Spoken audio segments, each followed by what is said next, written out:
It's a Tom E. Tuesday. Tom E. Curran, NBC Sports Boston, joining us here as he does every Tuesday at high noon. What's going on, Tom? I am looking live over Mike Vrabel's first practice that is open to the media. And they have just finished their opening little drills, and now they have entered into dynamic stretching. We heard from Mike Vrabel just 15 minutes ago, and he highlighted the fact that the Patriots are already in competition mode, not just a learning camp. They are getting after it. Meanwhile, Washington will be in Foxborough prior to the preseason game for joint practices. The Patriots will travel to Minnesota and visit the Vikings prior to that preseason game.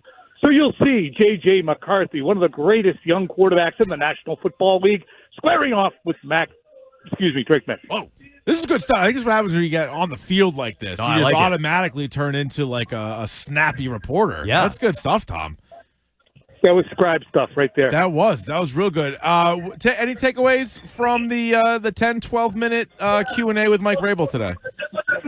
Not really, honestly. It was, very much focused on the development of the team identity and installation of basically a culture and what they're going to be all about. Wanted to stay low on any type of talk about schedule or what the expectations might be for anybody. So I thought that was interesting. Can you hear the music in the background? We can, A little bit. Oh, no, it's okay. It's not. fine. It's not. We hear it, but it's not overly distracting. It's No, not no, distracting. That's fine. Some might call it distracting. But I can hear it. But I think that was one of my takeaways there, Tom, as well, is just he didn't take the bait on, hey, are you looking at the schedule? You're doing any of this? And as we know, that was something, that would happen over the last year with Gerard Mayo. So I do think that jumped out. He wasn't playing any of those games. I thought it was interesting, too. We talked about this last night on an early edition with Rich. When you look at a team that is coming off consecutive 4-4 seasons and people are trying to reasonably and objectively look at their schedule and still coming up with 9 or 10 wins, not even being aggressively optimistic, it has to change a little bit, I think, the expectations and pressures that are going to be applied on the team. So, what if this bad team starts 500 in the first month of the season? People might look at it as a disappointment. Well, you should have beaten Carolina. You should have beaten the Raiders. You should have beaten whoever the other opponents are, Miami and a good team, Pittsburgh. So it's going to be interesting to see how Vrabel begins to measure and maybe temper some of the expectations. I'll be interested to see that because Bill would always temper them. But is Mike also of the mind that, no, we're full speed ahead. We expect success. We expect to be good. Which way will we go with that is going to be interesting. We heard Vrabel was asked towards the end about the wide receiver room, and it was brought out like, hey, you got a pretty loaded receiver room there. And he quickly stopped and was like, well, this time of year, every team has, a ton of players at every position. But there is something there about the wide receivers they have. I'm not saying any of them are amazing, but there's a few guys there that might be some interesting cuts. Like, you can't carry all of them. You have a bunch of recent draft picks and then a couple of free agents that they signed this offseason. So that's got to be one of the more compelling position groups as we enter, all this stuff. Yeah, and I think that really you have three guys who are on the outside looking in who are recent draftees. Booty was one of their most productive guys, but that's, Kevin Gamble level production. Yeah.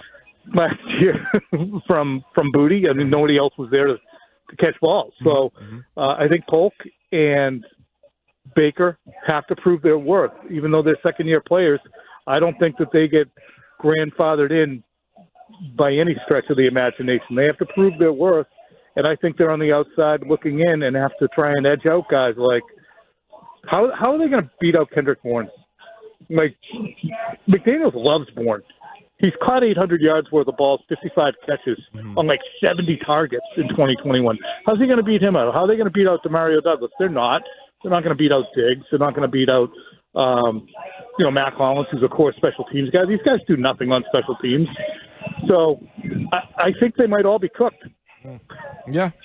No, it doesn't look overly promising for some of those guys trying to sneak their way on. When it comes to OTAs and what you're looking for, Tom, I'd imagine a lot of it, and correct me if I'm wrong, I imagine a lot of it is who's playing with whom and what the depth chart looks like. Is it fair to read into that at this time of year, or is that something that, we're even jumping the gun at OTAs compared to a training camp or a preseason? I I honestly don't look at it that much. I look kind of at the movement because it's the first time you get a chance to see how someone looks physically.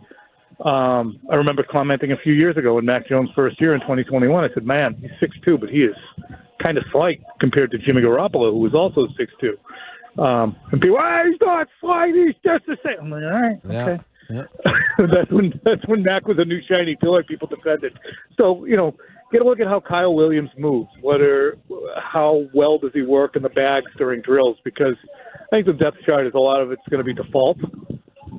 Bradbury will be the default center, and Carlton Davis and Christian Gonzalez will be the default corners. I am interested to see the rotation at safety, for instance, to go a little in depth on the personnel on the roster. Where is Mapu lining up? What's the story with Duggar and Marcus Epps, who's a new safety ad, and Jabril Peppers? What's that rotation like? Because I think that's an important part of this team too. So yeah, I'll watch a little bit of the depth chart, but I wouldn't make conclusions. How's that, Jonesy? Seems like there's been either a new offense or a tweaked offense every year for the last 4 or 5 years here with the Patriots. Do you think this has a chance to be a smoother transition, considering you are bringing in some new guys? So whether it's a rookie left tackle or rookie running back, free agent receivers, it's they're joining a new team, so it's going to be new regardless. Plus, it's a guy like Josh McDaniels as opposed to the previous 2 guys that were here. Do we expect a quicker transition for everybody learning this offense? I think this is the first step. The first few OTAs and rookie mini camps and things, but this is the first time you have the entire class in the auditorium, so to speak, to try and teach them.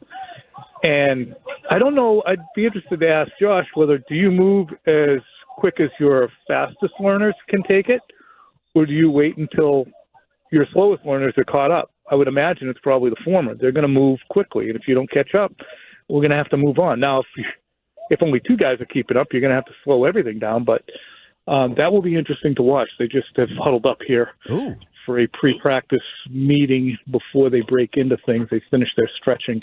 But I think that's really interesting. Yeah.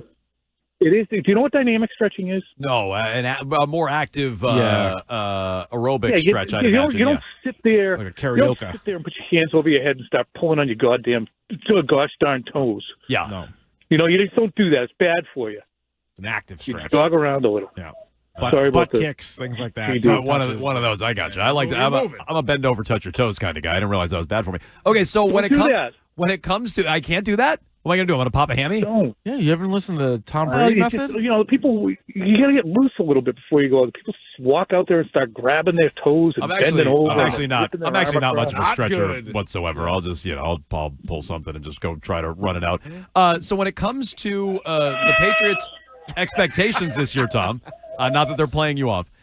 When it comes to Patriots' expectations this year, I'm curious if you think they have a bit of a window with the Celtics getting eliminated early, people being out on the Bruins. They're angry about the Sweeney extension today. The Red Sox underachieving. Is there a bit of a window for the Patriots to kind of capitalize in this city? Yeah, I think the window is any kind of orifice is always ajar for the Patriots to walk right through. Jeez. Because any kind. Yeah. Opening. Entrance. So I think that they have an opportunity here because the NFL rules, and it has long since ruled. I think post-2004, by the time 2006, 2007 rolled around, I think the Red Sox had started to become secondary by then, and now the gap is so massive that people are only interested in, how the Patriots doing? What are the Patriots doing? People, there is certainly Celtics conversation, but I think the Patriots are much more universal. So I think the Patriots do have an opportunity now with the conversation to carry it through. It is going to be a hard road to hoe. I'll be candid. So it is for you too. I don't like not having live sports as a media member. We've had live sports in multiple, for years through June that can dominate our conversation, whether it be Celtics or Bruins. And now we're not going to have that. So we're going to spend a little more time than we need to on the Patriots when they're not really doing anything of note.